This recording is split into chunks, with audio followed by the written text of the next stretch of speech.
Kwa majina naitwa Merian Manyagi. Mimi ndiye msajili mkuu wa Kiambaa Sub-County, na tunahusika na kusajili watu kwa vitambulisho zilizopotea. Kitambulisho ya kwanza, na tumekuwa tukisajilisha watu wengi sana kuanzia mwezi wa Novemba, Disemba.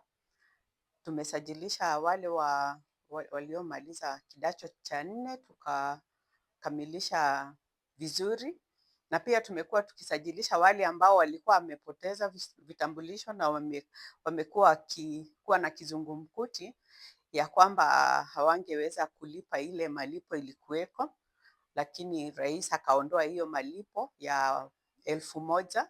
Kwa hivyo tumesajilisha watu wengi kuanzia hiyo mwezi ya Novemba. Kwa hivyo kwa saa hii tuko na vitambulisho mingi ambazo tumekuwa nazo, kama unavyoona kwamba tuko na zenye hazijachukuliwa na watu wengi zilivyo hapa, na tunawahimiza kwamba wakuje wachukue vitambulisho zenye tuko nazo hapa, waweze kujisajilisha katika the enhanced voter registration yenye ilianza jana. Kwa hivyo waje wachukue vitambulisho ndio waweze kwenda pale kwa kujisajilisha voters card. So tumekuwa kwa saa hii tungehimiza wananchi kwamba wakuje wajisajili. Hatuna malipo yoyote kwa kitambulisho chochote. Kitambulisho yote iko free, ile ya kupotea, ile ya kwanza na hata ile ya kubadilisha. Kuna wenye wanaweza kuwa wakitaka kubadilisha, zote kuwa na malipo. Hakuna malipo yoyote. Kwa hivyo ni vizuri kwamba wananchi wajue, wakuje. Wale ambao wangekuwa wako nyumbani wakiogopa malipo, tunawahimiza ya kwamba hakuna malipo yoyote, waje ndio wajisajilisha kitambulisho, waweze kujisajilisha katika kura inayoendelea kuanzia jana, the enhanced voter registration. Na tuko pia na kile kituo chetu kingine cha Kihara. Tuko na division ya Kihara. Wenye wako pale Gashia hawawezi fika hapa Kiambaa, pia wanaweza enda pale kwa ACC, hiyo ofisi ya ACC. Tuko na kituo kingine hapo ambacho pia wanaweza kujisajilisha.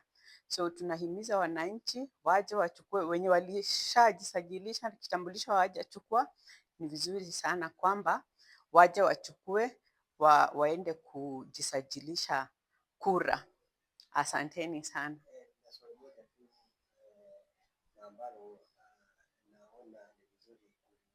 Yes. Vijana wetu wadogo ambao wametoka shule ambao ndio tegemeo sana. Yes. Hawakupata vitambulisho. Unaweza kupata idadi kubwa ya vijana wetu ama bado hawajajitokeza? Kuanzia mwezi wa 11 Novemba tumekuwa na quite a number wenye wamekuja na tumewasajilisha. Mwezi wa 11, mwezi wa Disemba na pia mwezi wa Januari tumekuwa na wao wengi ambao wamejisajilisha. Ndio maana tuko na the uncollected IDs zenye tuko nazo, na kunaweza pia kuwa kuna wengine ambao hawajajisajilisha. Kwa hivyo pia wao tunawahimiza waje kujisajilisha, kwa sababu ni muhimu sana wawe wako na kitambulisho kwa mambo mengi, isipokuwa tukiacha hata mambo ya kura. Hauwezi ukaendeleza mambo mingi katika nchi bila kitambulisho, kwa sababu kwa college watahitaji kitambulisho na kwa mambo ingine mingi pia. So tunahimiza wale ambao wangekuwa nyumbani hawajajisajilisha wakuje ndio waweze kujisajili kitambulisho. Yes.